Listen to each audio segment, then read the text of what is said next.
What's up, guys? What's up, guys? What's up, guys? We are back Nailed with it. another Nutcase reunion. That was seamless. Nailed it. And, we had a lot of fun in Regent's Park about a year ago doing a Nutcase Q&A. And so we Before thought, the hey, world went to pot. yeah, before it all went crazy. We were in black and white. Now only one of us is. Yeah. But Yeah. Not And we still thought, is. there's still so much more to discuss. But we thought maybe it would be good to get some other voices in the mix rather than just us. So we thought it'd be fun to get some special guests. So guys, why don't you all come on in and join us?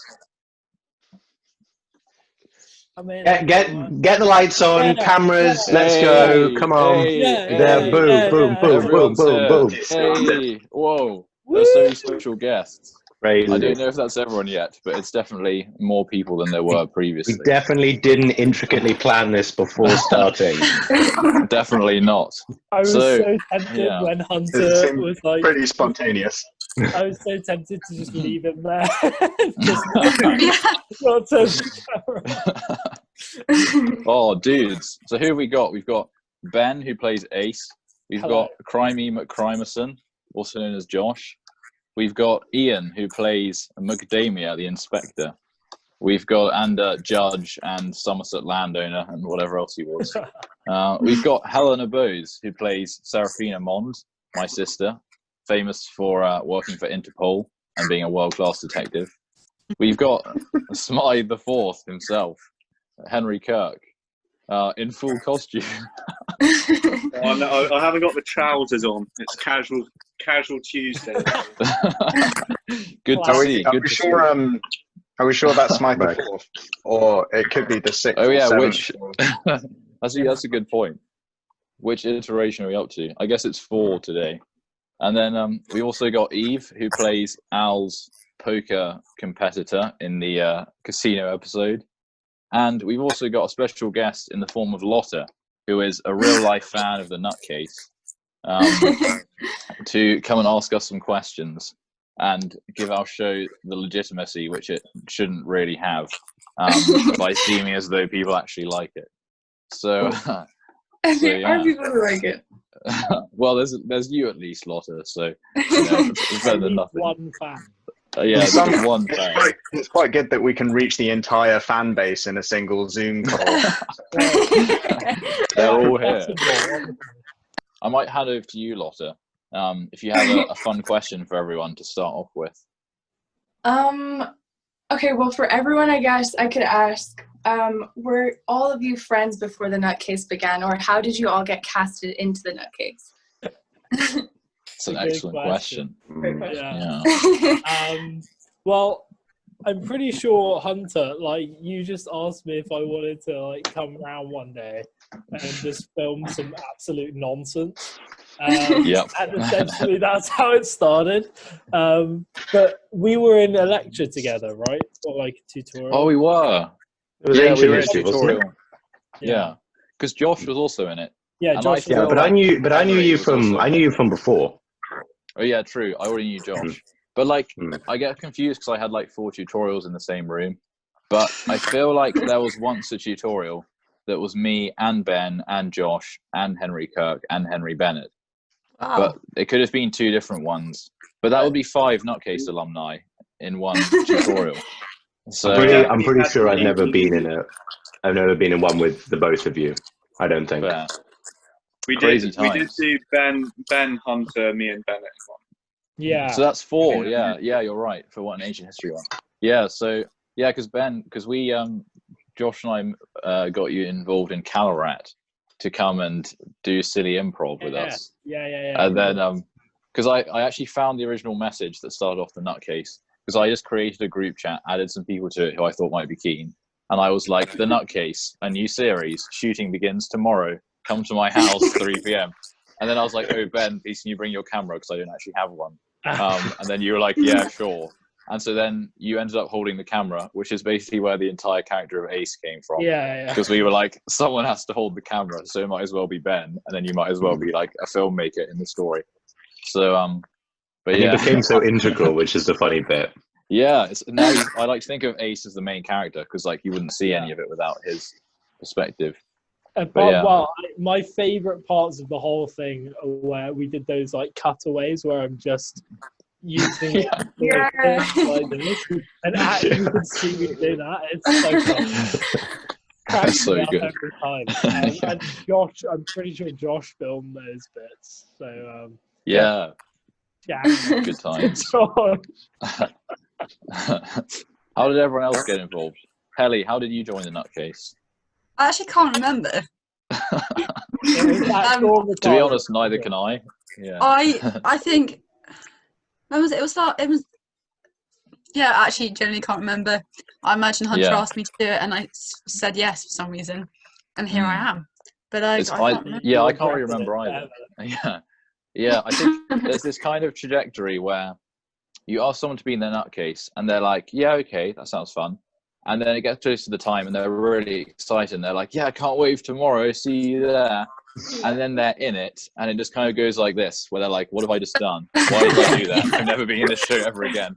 But then it kind of starts to peak again, where they're like, "Oh, maybe I'll come back." And then you ask them to come and be on the reunion Q&A, and they're like, "Yeah, okay." So it's kind of like, I feel like it's such a bizarre experience. It is a journey. Yeah. Being a member of this ensemble is ensemble.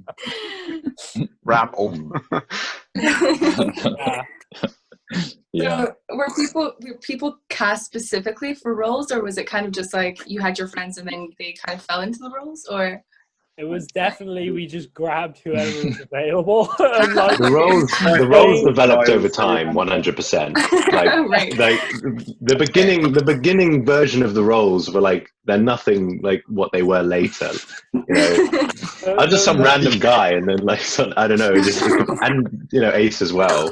It started out as random, and then because it was all improv, the lore developed like as we made it up. Like as we went, so like it was complete and utter nonsense. But it was, you know, there was no. But eventually, like once we'd done quite a lot, there became this like hilarious quest to find some kind of strand which tied it all together. Oh, Henry Bennett! Oh, Henry Bennett! Hey, how are you? Yeah, good to see you, man. Welcome. Look at that wonderful shirt. Hello. I know. Incredible. Very I think nice. it's my grandmother's or something. Nice. Like her boyfriend or something. Like the 1920s, That's so good. Honestly. Whoa, it's ahead of its time, I'll tell you that. Yeah. How are we all? That's so cool. Yeah, good, man. Good to see you. We're just talking about, well, Bennett, how did you get involved with the Nutcase? Sorry, I've got BBC3 on. Sorry. Oh, no worries. Should we go? Oh, he's back. You asked me in ancient history class, I think. Classic. I had a tailcoat, and that was. That was the prerequisite to join. Was the tailcoat. Yeah. Yes. Oh, I have to say, I was so impressed by you, Henry, because Henry Bennett, and Henry Kirk. Yeah, because I was like, I'm going to wear like a weird selection of like old-fashioned clothes that I have from charity shops. And then you were like, oh, yeah, I'll try and put something together as well. And then you turned up in like a full suit with like a tie and a waistcoat and everything. And like the glasses and all of it. It was so good. So, yeah, that was pretty cool. Yeah, again, back to ancient history classes. I feel like that's where. That's the genesis. That's the genesis. Yeah. My first film project with Hunter was back in year 10 when we did our film for D&D, Silver D&D. Yeah. Filming a health and safety film for walking in the Yorkshire Dales. You filmed a health and safety video? Well, sort of. It was kind of, we showed that as like a picture, we did a video of a cow and just said there might be a bull in that field, so like don't go in it. Yeah. So, and then sounds ingenious. Cows, like don't jump in the canal. Yeah. Or do like Henry ate a nettle. That was probably the highlight. It was towards the end of the video. It was like, I'm Henry and this is how you eat a nettle. And he like folded up the leaf and popped it in. And then apparently he didn't get stung. So yeah. Exactly. So and widely publicly available. I'm not sure. They were going to show it to future D&V teams to show them like how high the standard was. I'm not sure if they did. But yeah. Yeah, so Henry and I have known each other for much longer than the rest of us, which is good fun. And now here we are on the Nutcase together. So it's been quite a journey. But yeah. Eve, how did you come onto the Nutcase? I think you asked me like quite late at a dinner party. So I was like, that sounds about right. Yeah. I remember you being a very good sport because I was Great like, time. yeah. First of all, do you want to be in it?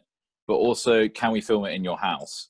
And so then I also think that you said like, oh, don't worry, you won't have any lines. You can just like do one scene. And so I'm like sitting at a table. The casino False episode advertising. was by far the hardest. I think it was just the most like taxing to film. that was I think. Most But I think memorable. it's also, yeah, it's actually also one of my favorites because I think it's like high risk, high reward. Like, because Eve was just thrown in so much at the deep end by me and like didn't really know what to do. And so then the stuff that we came out with was so funny. It's It's so just funny. so random. Like, I love it. Yeah. Because then, yeah, because I was like, it's going to be in your house. You're going to be in, like, it's going to be black tie, and you're going to have to improv a whole lot of dialogue. Where previously you just thought you were going to, like, turn up and stand. Yeah. So that was pretty intense. But you nailed it, though, mate. Yeah, it was so good. Cheers. Ian Carson, how did you come to be in the Nutcase? Honestly, well, I've like obviously known you since we did Perfect Story together. Yeah. And I think you asked me if I wanted to be a part of the Nutcase at the beginning, and I quite honestly just said, no, not really. Oh, yeah, I forgot. Yeah, you did. And then like 3 seasons later, I was like, actually, this looks like quite good fun. So if there's a role still kicking around, then I'll get involved. I remember first seeing the photo that Hunter showed me of macadamia, and I thought it was a stock photo. Ripped from Google Images of like a man with long frizzy hair, and like that was it, and it was some random guy, and then Hunter was like, oh no, he's like an actual guy, like he's real. Like, he's here. You'll meet him next week. I was Yeah. like, Not just some fictional character. Yeah. yeah. I think that was quite a clever move, actually, on Hunter's part to just kind of, because I hadn't actually said yes to being in the series by the point that he'd put my face in there. So he was like, look, we've already got a character for you. You have to come in. You've got to. No He option. wrote Yeah. you in specifically. Yeah. Like, you couldn't Although- say that. Knowing the Nutcase, I think it would have worked equally well if the person in the photograph was completely different from the actual actor. Yeah. We could have pulled it off. Yeah, because Yeah. by that point, I knew that you were like vaguely keen. So I was like, let's just put it in there. And either it's a reference we can pick up later, or it just becomes another weird, unexplained thing that doesn't go anywhere. But we ended up picking it up. And then you're a major season 3 character. So I was the Good villain times. in the finale. Yeah. That was Yeah. good times. Really Yeah. good. I have Yeah. a question. oh, here we go. Which is there going to be a reunion show this final year coming up? Mm. I don't know. It's a genuine question. It's a good 3 question. seasons in a movie. Mm. Yeah, what Yeah. does everyone think? Movie. Yeah. Between this movie. Mm. Could be quite interesting. You know how these things go. The movie is always a rubbish. Like, Can, Yeah. can you condense a whole season's worth of Nutcase plot into a 10-minute movie though? oh, It would actually, the thing is, because like some of the episodes, I love all of them equally, as if they were my children. But you just know that some of them are like me finding like the scraps of the other episodes to try and put something together just to make it up into 5 rather than 4. And so, like, if we did a movie and it was just a one-off and we spent like a couple of days getting material for it, like we could just use all the best stuff. So then it could actually be decent, I think. But yeah, I've got a couple of ideas that like if we had the chance, it would be quite fun. But they're mostly just very specific plot strands, like the Almond being a cyborg thing, which we didn't really explore after season 1. I thought it would be quite funny if I got injured. Yeah, it'd be quite funny to have a scene where I'm just like staggering along with like bits of circuitry falling out of my clothes, and just like as if I've like been injured and like my circuitry's damaged or something, something random like that. But like, yeah, I'm not really sure where the story would go, because I kind of at the end of season 3 I was like, all right, we're done with this, and I just threw in a load of titles at the end that like tied up all the plot holes in very arbitrary ways. So we might need to just say like, we might need to just scrap those and restart, and like reboot it. So yeah, we'll I see feel what like happens. none of those were that committed. I think we could we could work around them. I don't think not knowing. No, please, Ian. I don't think not knowing where the story's going has ever stopped the Nutcase before. So. True. What are you saying, Ben? So unpredictable. Nutcase Reloaded, and it's like an 80s themed, like Outrun style, like Miami Heat kind of like cops vibe. That'd be good. That'd be so. All right. Yeah. I'd watch that. Like, that'd be so good. Lean into Almond being the cyborg and play kind of a Blade Runner like kind of story. Yeah, Blade Runner. Yes. That'd be awesome. Yeah, because I feel like a lot of the Nutcase is just me exploring like tropes that I wanted to make films on, but probably never will get around to. So like the jungle episode, the casino episode is meant to be like James Bond. The frat party episode, which only has me and Ben in it. Stuff. What was that? That was the music. Casino episode. Like the Godfather. Yeah, so I was like, I want to make like a mafia movie, like all these different vibes. But the one that we haven't really done is the kind of like sci-fi cop movie, like sort of thing. Okay. To what degree was the series scripted or like directed, or like how much did you know what you were gonna do on each episode? It wasn't scripted at all. How much was scripted? That's a good question. I think like it probably differs per person, because like by the time we got to the end, as Ben said, we were really scrambling for a plot, because I wanted some sense of like conclusiveness to it. And so then we like the finale was definitely the most scripted one that we've done, because we were like, we've got to actually get somewhere with this, so we have to actually say certain things that make sense. Whereas like the first season, I don't think there was anything resembling a script at any point. Most of it was filmed in one location as well. So yeah. Like there's so the last episode of season 1, which starts off in the library and is silent because it's the library. And then we found Helly and literally just got random footage of you sitting at your desk. I was actually working, and I got a camera in my face on the 4th floor of all floors as well. So funny. It's so good. And then we left. It's like you're not even allowed to do that. You can't film in the library. You've got to get permission to do that. Yeah, we've been waiting to get banned. But then we went out into the quad, and then me and Josh had an entirely improvised conversation. And it's this really dramatic shot of us with like purple lighting coming up into our faces and like dark behind. And it looks really cool. And we're literally just saying rubbish that doesn't mean anything.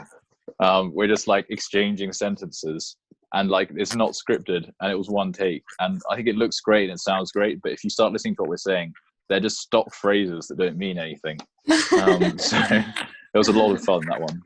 But like some of the others, like Eve, as we were saying, like no planning. There was nothing resembling a script in that episode.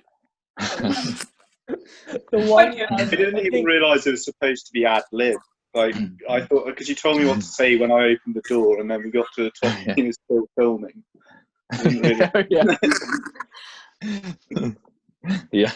Yeah, and so often like there's just no script. Episode 2 is like the best example of that, because when we started switching the clothes, we just did that on the fly. Me and Josh were like just messing about, like just having fun, and it turned out great.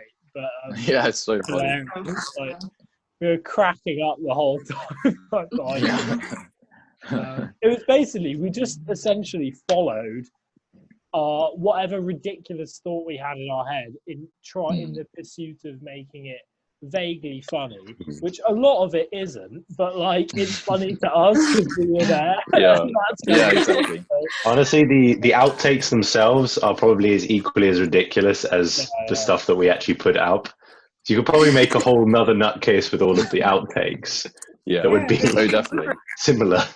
Yeah, and I think also like because watching the series back, which Ben and Josh and I have done obsessively, I think, or at least I have.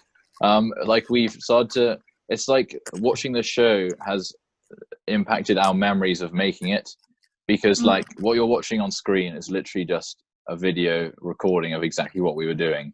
And so like if we're having a conversation on screen, that's a conversation which we had in real life. We only did one take of it, and like you're seeing it. So like we remember certain bits and we quote them back to each other as they appear in the show.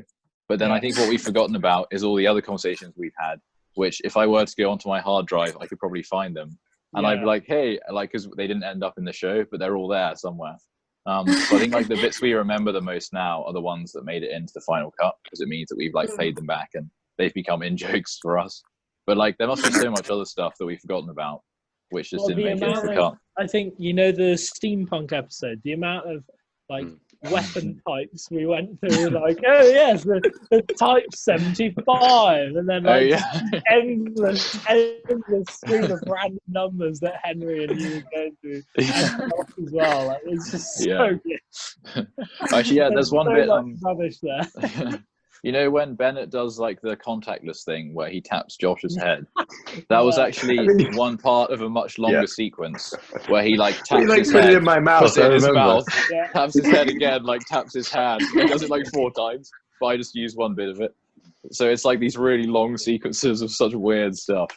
But you don't realize because I've only used like bits of them. So it's so funny. Yeah.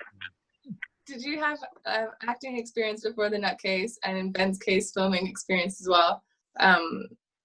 Yeah. Good question. Thanks, Lotta. Great question. Thanks, Lotta. Ben. I'll let you. Well, okay, thanks.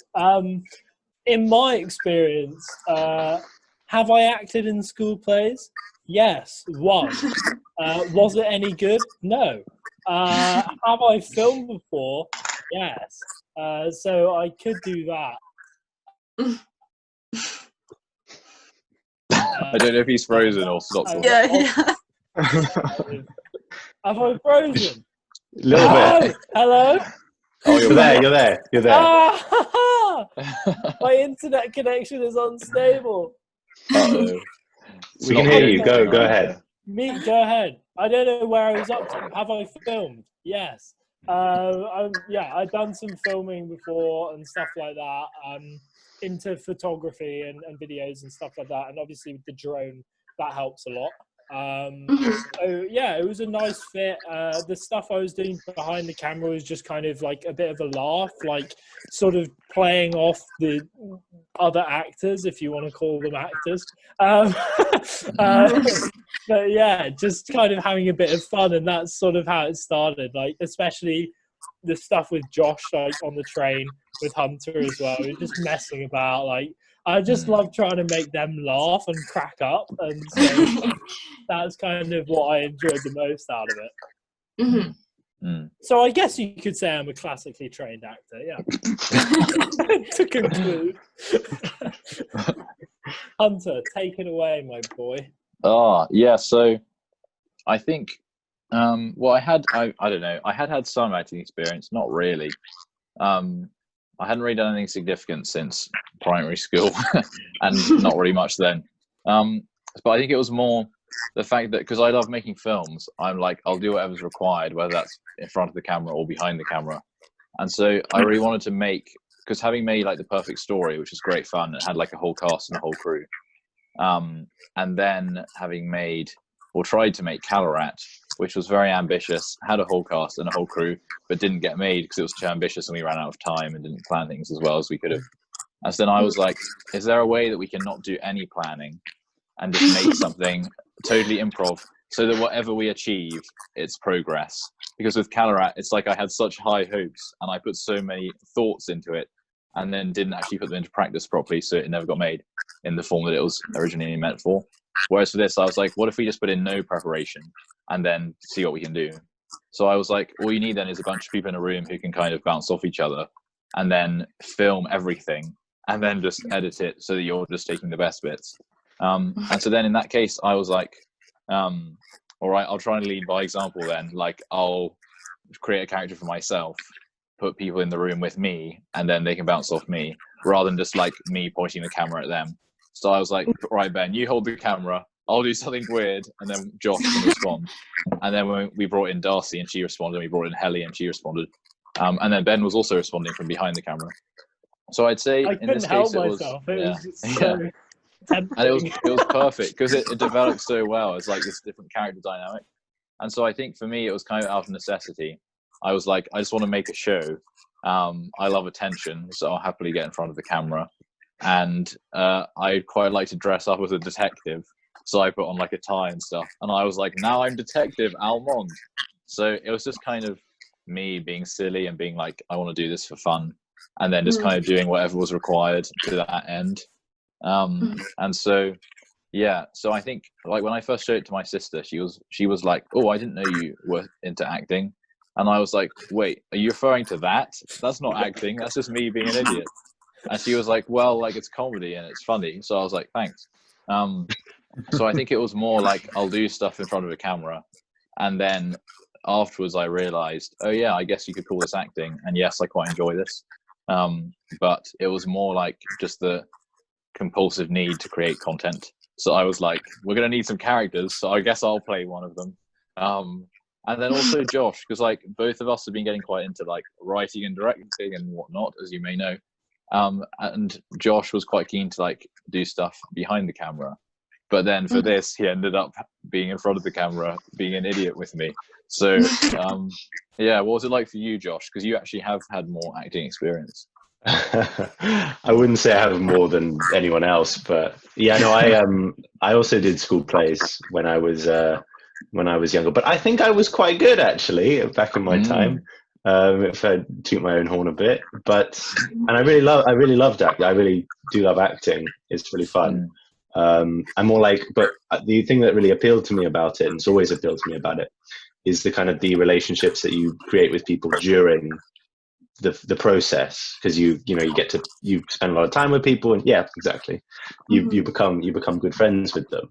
And so I was in The Perfect Story with Hunter, and a bit in Calarat as well.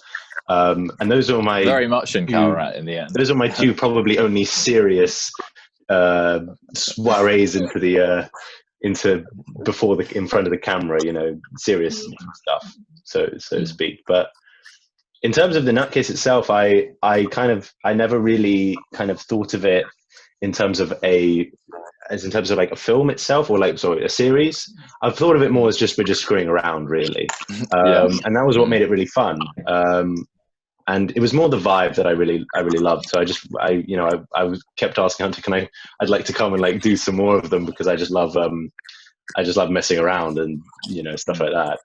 And even when it gained a bit more, even when it gained a bit of a plot, it was still had that same essence to me, and that was always what appealed.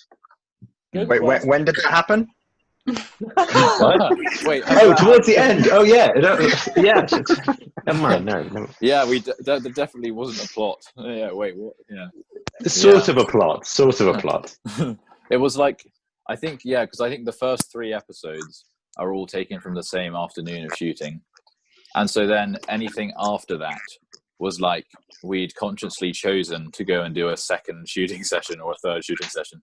But for the first 3, you're still very much like, if you think of like a pilot episode for a series, the first 3 are really the pilot, because they were all from that same session of weird messing around that we had. And so then when we went to do the Christmas episode with Helly, that was the first conscious choice to do like a themed episode, and to actually go and to actually like pick up the camera again after the first one. So yeah, Helly, I guess that brings us to you and your acting experience, and whether you'd class what you were doing in the Nutcase as acting. That's an interesting question. I did actually do stage. I did go to stage school as a child. True. So I like to think I've got that, academic base. No, I don't think that was acting. It was awful. It was great. Yeah. But I think it was like what Josh said. It was. I think it gives the Nutcase this great kind of naturalistic Yeah, feel. it's quite because it's just people being themselves. I was watching my episode today and I was laughing in it. Your So reality TV, honestly. Reality TV. Imagine a Lady Brand reality TV. That would have been insane. Oh, That would be be so good. I mean, me and Eve's episode, like whenever we see each other, that's pretty much what we do. Like we play poker and do shampoo commercials. Yeah, it's exactly like our real life in basically every way. Yeah. Yeah, Eve, how did you find it being on the Nutcase as an actor? How did you find it? Yeah, being an actress for an afternoon. Oh, I loved it. 10 out of 10 rate the experience. It was interesting. I think like the idea of doing improv, I didn't ever think of before. I think like, yeah, it was a good experience. It was fun. It was like kind of funny just because you are kind of like always watching what everyone else is doing in the situation. And then you have to like be quite quick and witty. I mean, I wasn't quick or witty. Like you had the opportunity to be quick or witty, and that was quite funny. So like, I think overall, it's a really cool experience. I think my internet connection is unstable, by the way. So. Oh no! Yeah, join the party. Hey. Yeah. No, I think because this is where like there's a bit in the casino episode with Eve where I'm counting in what I think was supposed to be Spanish. I'm not really sure. And then it cuts to me saying 9, which was a totally different clip, but I thought it was funny to put like 1, 2, 3, and then 9. I don't know all those noises just were. That was meant to be me counting. But then there's also other stuff like some of Eve's lines. And like in the moment, Eve, I'm sure you were like, what have I just said? What am I doing? Why am I here? But then when I edit them, I was like, these are amazing one-liners. I do not remember saying that. Wait, which one? Oh, the animal. Random line that I only just noticed this time when I watched it, where it's like, I feel like I'm only into animals or something. Oh yeah, it was because the theme of the idea is that we were playing poker, but I didn't know how to play poker, so I was just bringing other games into it. And there's this game that we used to play as kids called Animal, Vegetable, Mineral, where you think of something and then the other person's like, is it an animal, a vegetable, or a mineral? And it's like one of these guessing games. Like and 20 so then, questions. Yeah, exactly. So I was trying to bring that into it because it was like we're trading cards, and then it was like Snap, and then I was like, let's turn it into Animal, Vegetable, Mineral, and so then you were like 7, and then I was like, is it an animal? And then you were like, I always go for animals. And it's just so unrelated. But it's so out of context, it's excellent. I give it my zebra script. It's just perfect. So good. And then it changes again into like a colors game, where we're like saying the color of the chips that we're putting down. And this is one of the best ones, I think, because I was like red, and then you were like green, and I was like red. And then you say, I left you on red because I felt like it. Yeah, that's the best line ever. It's like, what is this game that they're playing? Henry, what about your acting experience and your role in the Nutcase? I was narrator 2 in the thwarting of Baron Bolligrew. That was a very minor role. I was West End. I think I've seen that one. I was also a assistant sound technician in a production of Joseph in the Technicolor Dreamcoat. Amazing. Wow. I can really see how that came through. That's the pedigree. And then was I acting? Not really. Yeah. No. I tried to. I said that. I said to a friend at the time, I was putting on my posh voice, and they didn't know you were. I mean, to be honest, I think the greatest feat of acting that ever occurred on the Nutcase was Henry Smythe eating the pistachio ice cream. That was honestly like, whoa, you've seen Man vs. Food. This was another level. Like, it was I think was I can't remember how I got my eye to flicker, but that was unbelievable. Honestly, the practical effects were incredible. So good.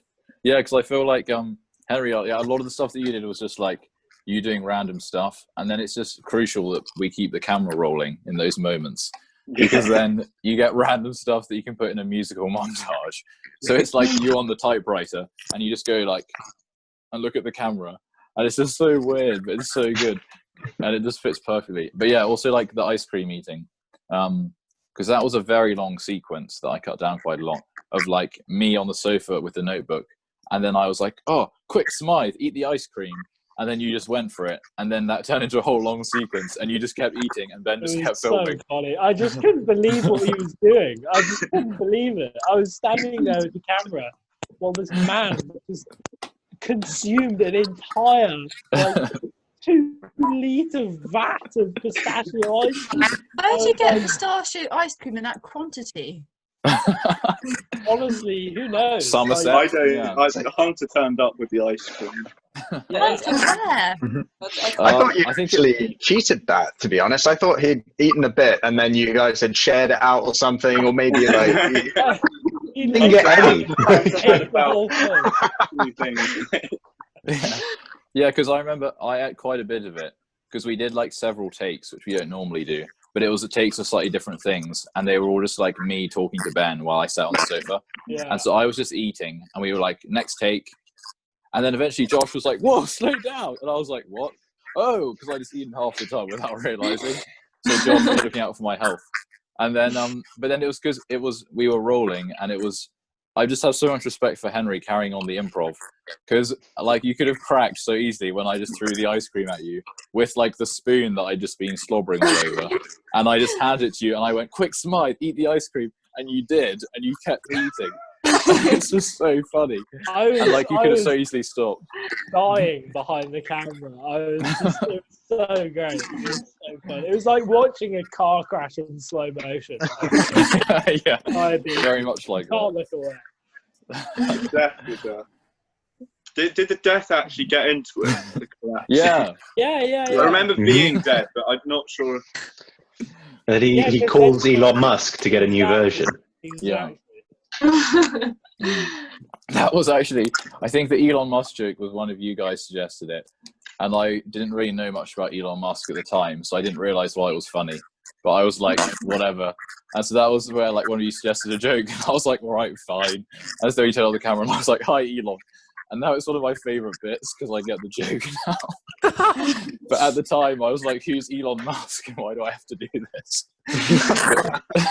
Confessions. Yeah, but now I think it's really funny. Yeah. Ian, what about your acting experience and how that came into the role of macadamia? I feel like this is... I just want to say before Ian starts, like, the hilarious thing is he's got more filming experience than any of us. Like, yeah, combined. True. Right, and like we're doing like amateurish stuff. He's doing like actual math. Yeah.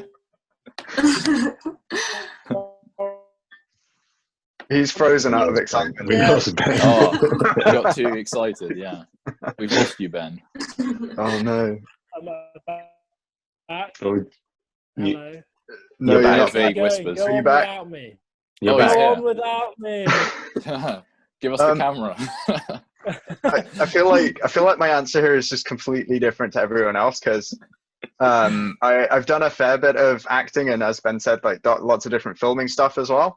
So I think I took it a little bit too seriously when I came onto the Nutcase, and I actually tried to think like, okay, right, how does Macadamia act as a character? What's he going to contribute to this? I even had I had written kind of notes of the puns and ideas and types of things that he would say, and just kind of run them over Hunter. I was like, should I deliver it like this or like this? And the whole time Hunter was just like, just wing it. Just you're overthinking this. Just like we'll be over here doing something. Just like keep rolling.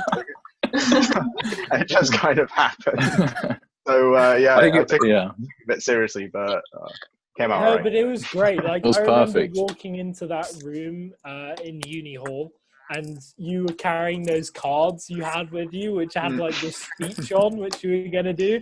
And I turned to Hunter. I was like, what is going on? Like, this is the most like planned out, scripted thing I've ever seen. Like in relation to the Nutcase, I was like, this is professional. Like, what is happening?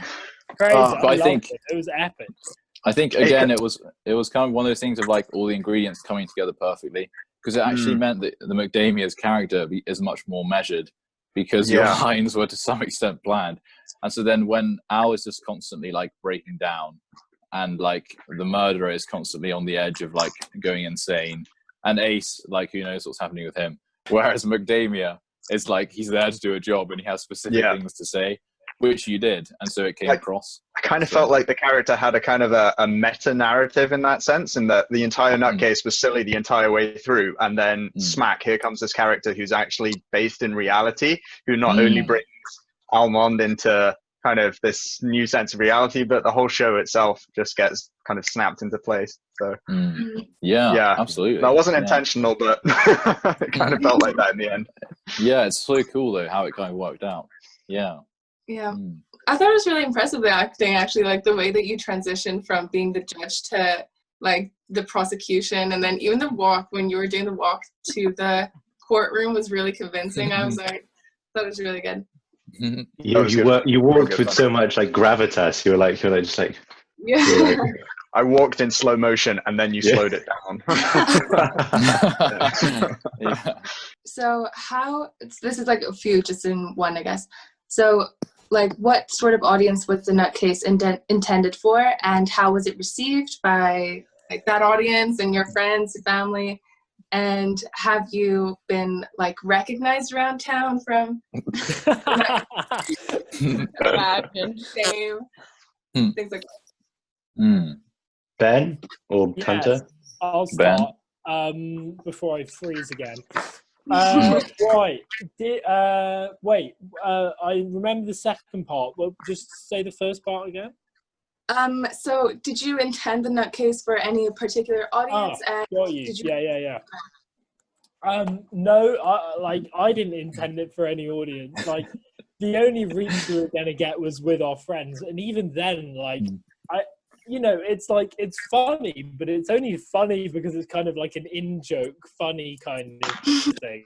Like, it's not really objectively comedically entertaining in any like magnificent way. But like, because it's such an in-jokey thing, it's hilarious. Like, I crack up every time I see it. But was it like intended for any like big audience? No, like, absolutely not. In my opinion.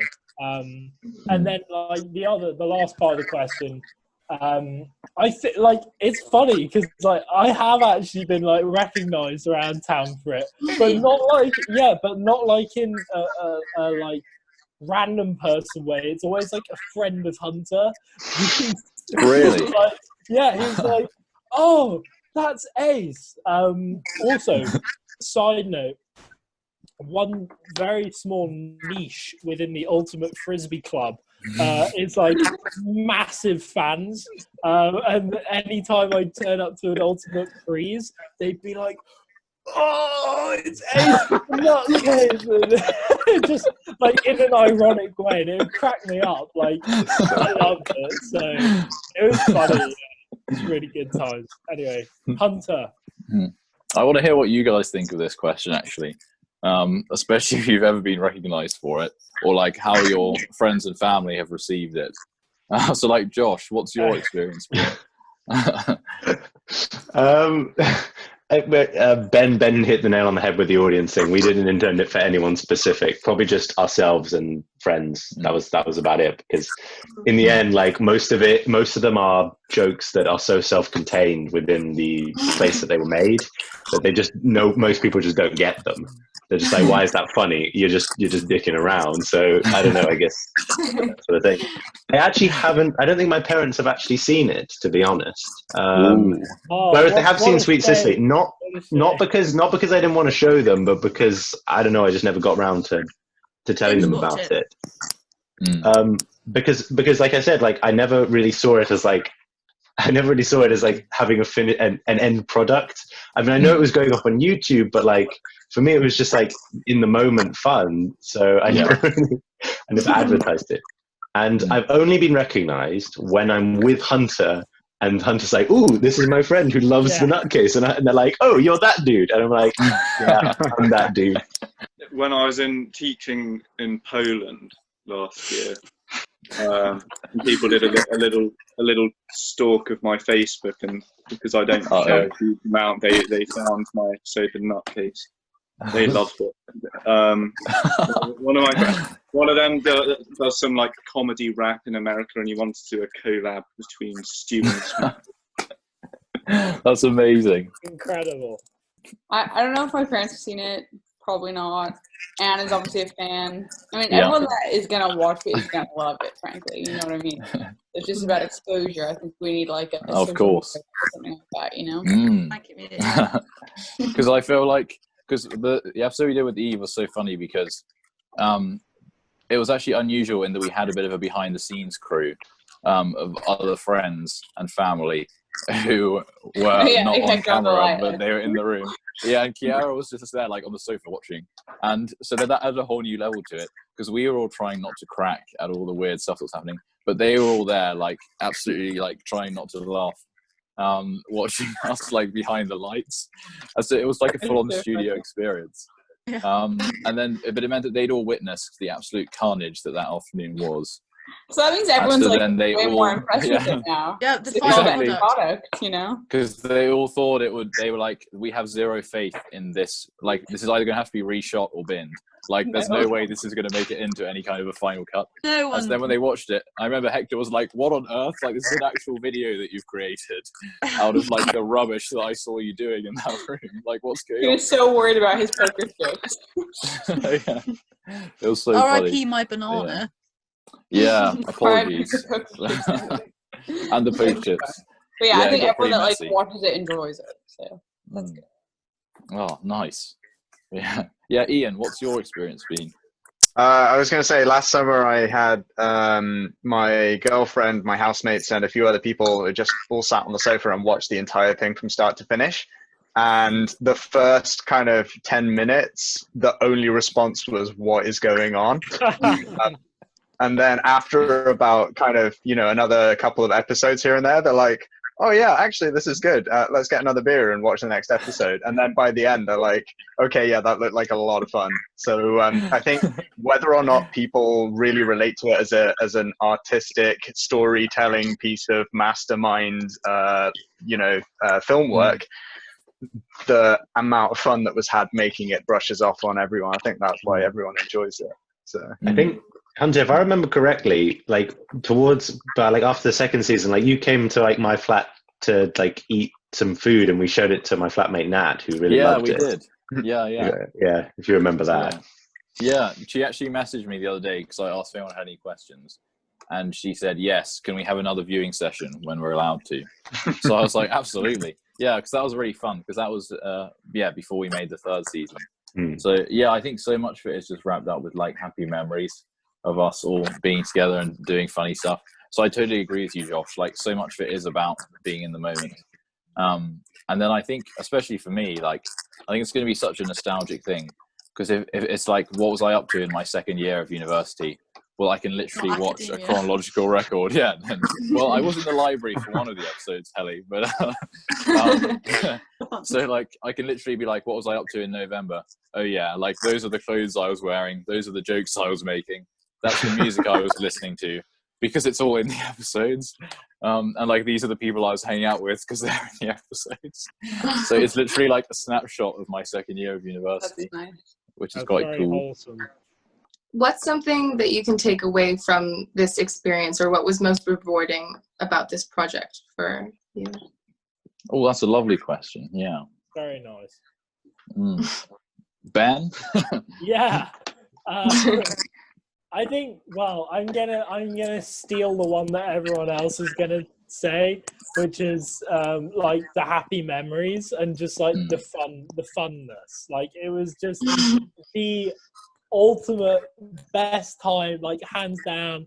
It was just so much fun. Like we had an absolute blast. The laughs were constant. Like it was just great. It was just having a good time. Just messing about in this surreal world where it was all complete nonsense. I just had it. Yeah, it's just so great. So in conclusion, the sponsorship deal we got. Yeah. Josh, you want to go next? Well, of course, everything Ben said and more, of course. Two things.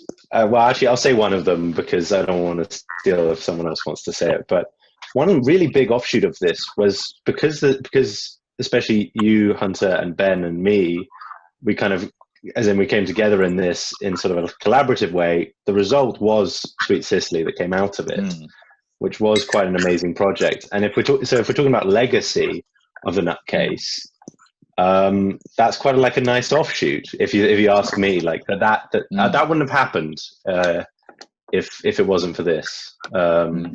So I think that's a bit of a out left field one, you know. Yeah, because like, I mean, what people might not realize is that Smythe has a credited appearance in Sweet Sicily. The Easter egg for the fans. Yeah, Henry, what would you take away apart from coming on to Sweet Sicily as Smythe? And pistachio ice cream. Yeah. I still have traumatic nightmares. Yep. I don't know. I like one thing which I suppose is a slight offshoot, but I'm very thankful to Ben for was the biggest St Andrews student election campaign, which came out. Sorry, that was a very good campaign. It was an excellent campaign. I thought it was such a good campaign. I voted for you. The filming for that came from that case, and that was big. It's quite a relief not to actually have to try and be organising an event every week next year, to be honest. So. But the campaign was fun. You were doing a bit of a Donald Trump. You were just doing it for show. You didn't get in. Which is... Next year, though, it's going to be huge. It's going to be huge next year. Huge. Here we go. Unprecedented. But yeah, being on Sweet Sicily was also really, really good fun, actually, as you've said. But yeah, really enjoyed using the flat. I've got some nice memories of my flat now, because normally you don't take too many pictures like of just like all things looking the sofas. Nice, nice old memories of that. Yeah, that's cool. Yeah, a very good cover photo. It is a classic, actually. Yeah. Yeah, I think because the Nutcase publicity campaign, because of the fact that the Nutcase is essentially a joke, it's just so weird. And because that was like, you photoshopped that, didn't you, Ben? The picture of Henry with like the 6 different Smythes. Yeah. And that's like quite a high quality promo image, and it's hilarious. And then you've got like me making stuff in Microsoft Paint with screenshots. And then you've also got like entire seasons where there was no promo going on at all. And like, it's just such a random mixture of stuff. And so then when we did Sweet Sicily, we were like, right, down to business, time to actually try and do things properly. But a lot of it was the relationships and the practice, I'd say even, that we got from doing the Nutcase. And like, because Ian, obviously we knew each other already from like Calarat and The Perfect Story and everything. But then you were a major part of Sweet Sicily as well. Having also been a big part of the Nutcase. So I just feel like kind of the relationships and the practice that we got working as a team, like I totally agree with you guys, that had a big impact on Sweet Sicily. So it's fun how something that was essentially a joke, like the Nutcase, could then kind of be a major part of spawning something that was a lot more serious. I'm actually going to use you guys as a case study for the Filmmakers Society next year and say exactly that. Like, if you want to get making films, if you want to produce something as good as Sweet Sicily, you have to start by making the Nutcase. You just have to get behind the camera with very little plan and see what works and see how you work together and just wing it all the way until you've got until you've got the confidence and the experience to put together Sweet Sicily. So, oh man, yeah. That's so Please, interesting. Yeah. please tell them that. Yeah, I totally agree. Yeah. Yeah. Nice to have a bit of Nutcase on the big screen in the theatre before. Yeah. Yeah. Those drone shots. Yeah. Yeah. Helly, did you have any takeaways from that bizarre afternoon that we spent making the Christmas episode? It was a very bizarre afternoon. I think the main thing that has stuck out, especially since you made the link between the Nutcase and Sweet Sicily, is it's actually quite cool seeing the journey and the progression that you've especially made from the first episode to producing a short film like Sweet Sicily. So that's been really cool. Oh, thanks, man. Yeah, definitely. I think because also the fact was that like Ben. So it was. Well, you've got to already go back to Calarat, which was the musical space opera turned mockumentary from when we were in first year. Because me and Josh had been meaning to film this interview for ages, because we hadn't shot any of his scenes as an actor. But we were like, we'll film an interview. There was with one. I was in the disco. The space rave. Oh, you're right. I was in the rave. But we hadn't done any of your dialogue scenes. But yeah, so yeah, you're right. You were in the rave. And so then we were like, right, we've got to film this interview. Let's just do it after dinner. Let's just go like, I don't know, we'll go to that hedge over there, like behind the DRA. And then we bumped into Ben on the way because we all been at a DRA meal together. And then Josh was like, hey, Ben, do you want to come and do this video? And Ben was like, yeah, all right. And like, I hardly knew Ben yet at this point. But then Really? you see, yeah, literally, this is how it started. Ben started off like just standing next to us watching us film. And then he kind of got in front of the camera, I think. And then he ended up developing a character with an accent. And then I was like, this guy is hilarious. And so then a few months later, when I was doing the Nutcase, I was like, I need some people that will do silly improv. Oh yeah, Josh would probably be up for it. Oh, but you know who would be really up for it is that Ben guy. He's hilarious. And so then Ben was like, oh, I've got a camera. Do you want me to bring it? So I was like, great, because I don't have one. And so the fact that like the whole concept of Ben as a cameraman was like, that's not even how it started. Like it started off just as him as like someone who was funny who could do improv. And a so random guy who like trying to make Josh laugh during an interview. Literally. And then when we did season 2, Ben had just bought a drone. And so then I was like, oh, we can work that into the story because we can be like, Ace has got some new government funding to go and buy some more equipment. And I was thinking like it could be a surveillance drone or something. And so then when we did Sweet Sicily, I was like, we've got Ben, this extremely talented like videographer who has a drone and has all his own equipment and who's like a great guy and lots of fun. But like it didn't start off as that. It started off as Ben just because you were like a fun guy who'd be up for some banter. And so then like the fact that Sweet Sicily is so well made and like the video quality is so high, that's not what I was thinking about when I started bringing Ben on board for the Nutcase. Like that's totally not how it started. And so it has been really cool to see like the skill that someone like Ben has. I'm just going to embarrass you now, mate. Like the kind of level of content that you can make and the skills that you have, like that, as Helly says, there's a progression there. Because in the Nutcase, it was just like, what kind of rubbish can we cook up in 2 hours that we probably won't show to anyone? And then in Sweet Sicily, it's like, how can we take those same skills and that same equipment and that same experience and then put in hours and hours of work and make something amazing? But like, it's the same people and the same skills. It's just on a very different scale. So yeah, it's been really cool to see that progression, I think. Yeah. Put it there. Yeah, there you go. Thanks. Eve, do you have any takeaways from the Nutcase? Love you too, man. Adorable. Don't want to intrude. I agree with Helly. I think it has been super cool having like the kind of fun behind the scenes that we had with the Nutcase, and then like going to like St. Salvatore's to have the premiere for Sweet Sicily.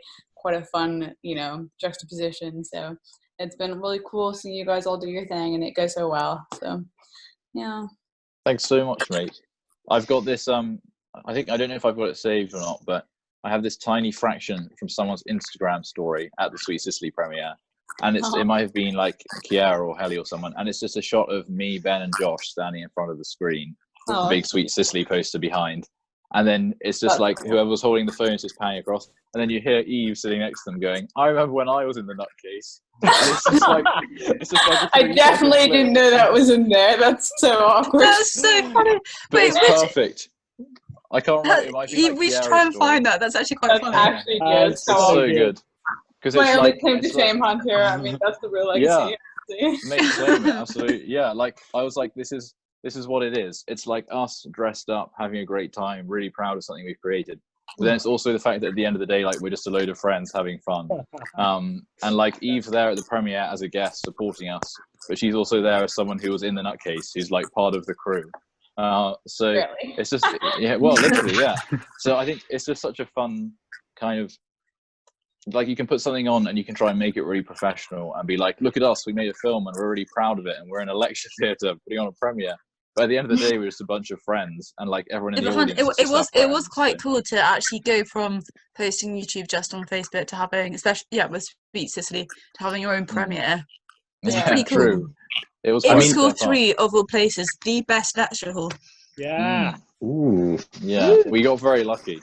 Yeah, we got very lucky, and also the fact that if you treat it as like a good thing, as like a big thing, then it because it was like the more effort you put in to like the whole process, the more love that comes out of it.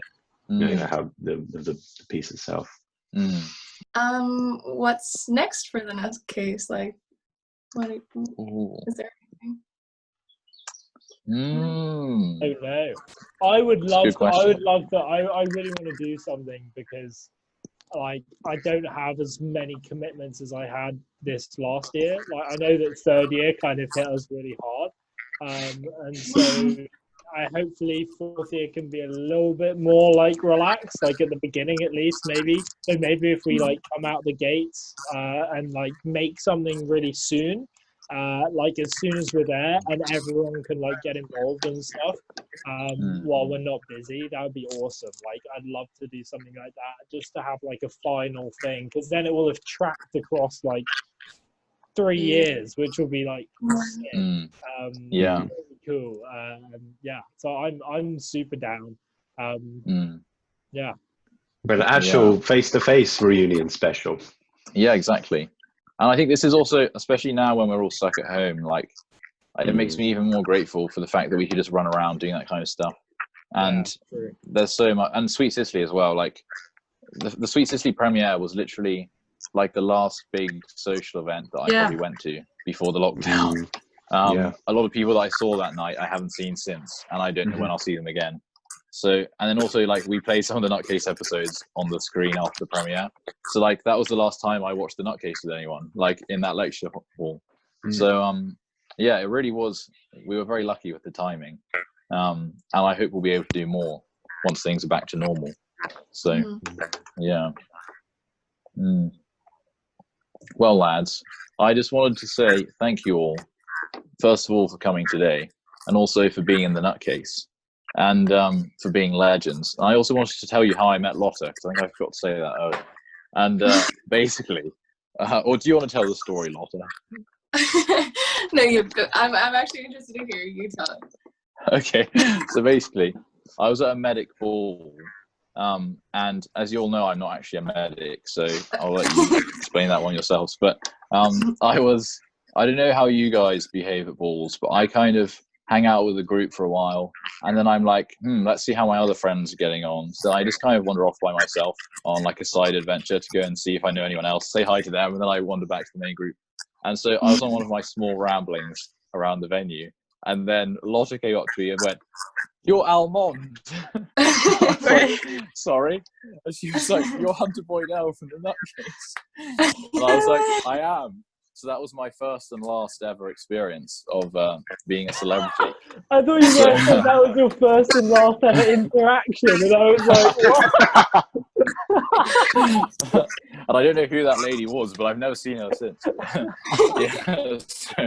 So that was so. I said, Lotta was like, "I love the show," and I think you said that like you watched it while you were revising, and it helped like cheer you up or something.